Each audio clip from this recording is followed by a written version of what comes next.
द्रौपदी एक निडर और साहसिक महिला थी। उसने अपने पिता द्रुपद के अपमान के बदला लेने के लिए अपने प्यार को कुर्बान कर दिया था। ज्यादातर लोग जानते हैं कि पांडव ही द्रौपदी का पहला प्यार थे, पर द्रौपदी पांडव से विवाह के पूर्व कर्ण से प्रेम करती थी। यदि आप द्रौपदी और कर्ण के प्रेम प्रसंग के बारे में जानना चाहते हैं तो आप ऊपर आई बटन में दिए गए लिंक पर क्लिक करें। द्रुपद और द्रोण ने एक ही गुरु से शिक्षा दीक्षा पाई थी, तब दोनों में गहरी मित्रता थी। मित्रतावश द्रुपद ने कह दिया था कि यदि मैं राजा बनूंगा तो द्रोण मैं तुम्हें अपना आधा राज्य दे दूंगा। शिक्षा समाप्त हुई और द्रुपद अपने राज्य चला गया। कालांतर में द्रुपद पंचाल देश का राजा बन गया। उधर द्रोण का विवाह कृपि के साथ हो गया।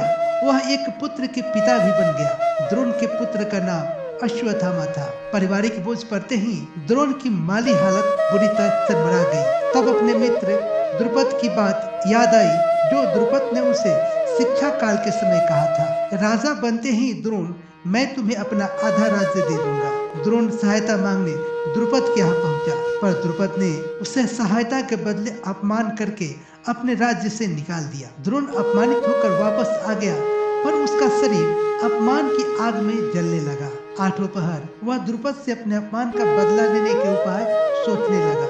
संयोग से द्रोण को पांडव और कौरवों के राजकुमारों को शिक्षा देने का कार्य मिल गया। द्रोण अब द्रोणाचार्य बन गया। जब पांडव और कौरव राजकुमारों को शिक्षा पूर्ण हुई तब उन्होंने द्रोणाचार्य को गुरु दक्षिणा देनी चाहिए। तब द्रोणाचार्य को पंचाल के राजा और अपने पुराने मित्र द्रुपद द्वारा किए गए अपने अपमान का बदला लेने का समय आता दिखाई पड़ा और उन्होंने गुरु दक्षिणा में राजा द्रुपद को बंदी बनाकर अपने समक्ष प्रस्तुत करने को कहा। द्रोणाचार्य से अज्ञान लेकर दुर्योधन के नेतृत्व में कौरवों ने पंचाल देश पर आक्रमण कर दिया। युद्ध भयंकर हुआ और कौरव हार गए। तब पांडवों की बारी आई। पांडवों ने पंचाल देश पर आक्रमण बोल दिया और राजा द्रुपद को बंदी बनाकर द्रोणाचार्य के समक्ष खड़ा कर दिया। द्रोणाचार्य ने कहा, द्रुपद आज से तुम्हारा राज्य मेरा हो गया। मैं अपना मित्र समझकर थोड़ी सहायता मांगने तुम्हारे पास गया था और तुमने ही तो शिक्षा काल में मुझे आधा राज्य देने को कहा था, पर तुमने मेरी मित्रता की लाज नहीं रखी और न ही अपने वचन का ख्याल रखा। अब बताओ, क्या तुम मेरी मित्रता स्वीकार करते हो? द्रुपद ने लज्जा से सर झुका लिया।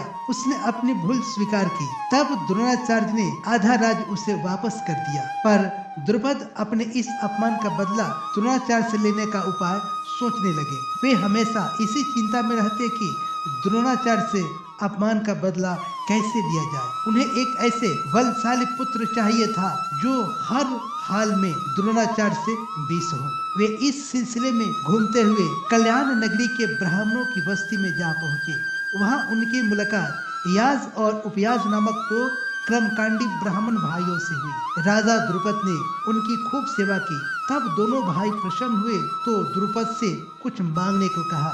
तब राजा द्रुपद ने द्रोणाचार्य के वध के लिए पुत्र प्राप्ति की इच्छा जताई। याज ने कहा, हे महाराज, इसके लिए आपको एक यज्ञ का आयोजन करके अग्निदेव को प्रसन्न करना होगा। अग्निदेव ही आपको महान बलशाली पुत्र का वरदान दे सकते हैं। द्रुपद ने एक यज्ञ किया।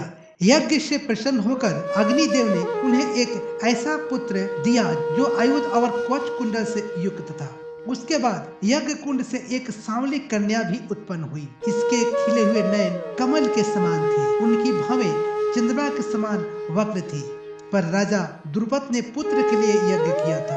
यह पुत्री क्यों उत्पन्न हो गई? राजा बहुत दुखी हुए। तभी आकाशवाणी हुई कि इस बालिका का जन्म क्षत्रियों के विनाश के लिए हुआ है। इस बालिका का नाम कृष्णा रखा गया, जो कृष्ण की सहेली थी। आगे चलकर यही बालिका द्रौपदी के नाम से विख्यात हो गई। अब तो आप समझ गए होंगे कि द्रौपदी का जन्म क्यों हुआ था और उसका विवाह अर्जुन से क्यों हुआ, जबकि अर्जुन द्रुपद का दुश्मन था। साथियों, वीडियो अच्छा लगा हो तो लाइक जरूर कर दिएगा और अभी तक आपने मेरा चैनल सब्सक्राइब नहीं किया है तो कृपया सब्सक्राइब कर दीजिएगा। फिर आपसे अगले वीडियो में मुलाकात होगी। तब तक के लिए जय हिंद।